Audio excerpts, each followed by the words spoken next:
یه دوستی تعریف کارفرماش میکرد از دوستان تو دبی.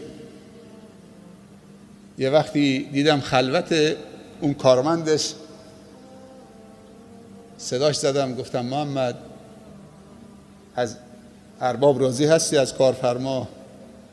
گفت چرا راضی نباشم، 6 سال پیش وقتی آمدم پیشش کار میکردم ماه 2000 درهم معاشم بود، محتاج زکاتم بودم که ارباب به من زکاتم بده، ولی بعد از 6 سال الان اگر ارباب زکات میده منم زکات میدم. سبحان الله. یعنی کاری کرد که من تو این 6 سال مثل صاحب، مثل کارفرما، مثل صاحب این تجارتخانه و این شرکت منم زکات بدم. یه درصدی شریکم کرد، اول یه معاشی میداد، زکاتم به میداد. تو 6 سال اونقدر برکت بود پیش این برادرم که کار کردم. قبلا محتاج زکات بودم، الان خودم مال زکاتی دارم که دارم زکات میدم. سبحان الله. چقدر زیباست، چه حرفای زیبایی داره میزنه این کسی که روز اول آمده. چقدر دعای خیر میکرد. تو 6 سال میگو من مال زکاتی داشتم بعد از اینکه زکات میگرفتم.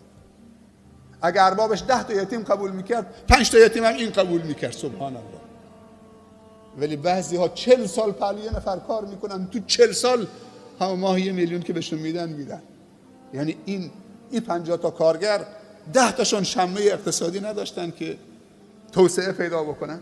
40 سال پهلو داره کار میکنه، همون معاشی که میدادید همون 1 میلیون، تو 40 سال هم همون 1 میلیون داریم میدید. نگاهمون به زکات، نگاهمون به صدقه.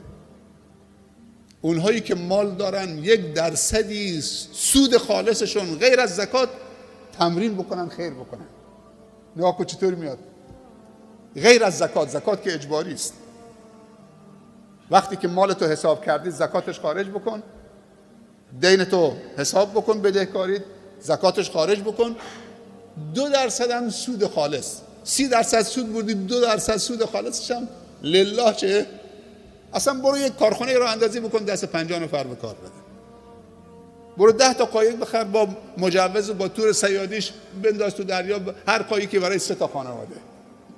این کار بهتر از این که تو سر سال زکاتش میدی. اگه 2 میلیون هم بهش میدی بازم زکات بهش دادی. ولی وقتی 10 تا قایق میخرید با مجوز صیادی، هر قایقی برای 3 تا خانواده، اینا شاید سالی 2 میلیون تو زکات بهشون میدادی. ولی الان بعضی موقع اگه زرنگ باشن برن دریا، شاید ماهی 5 میلیون 10 میلیون خودشون صید بکنن.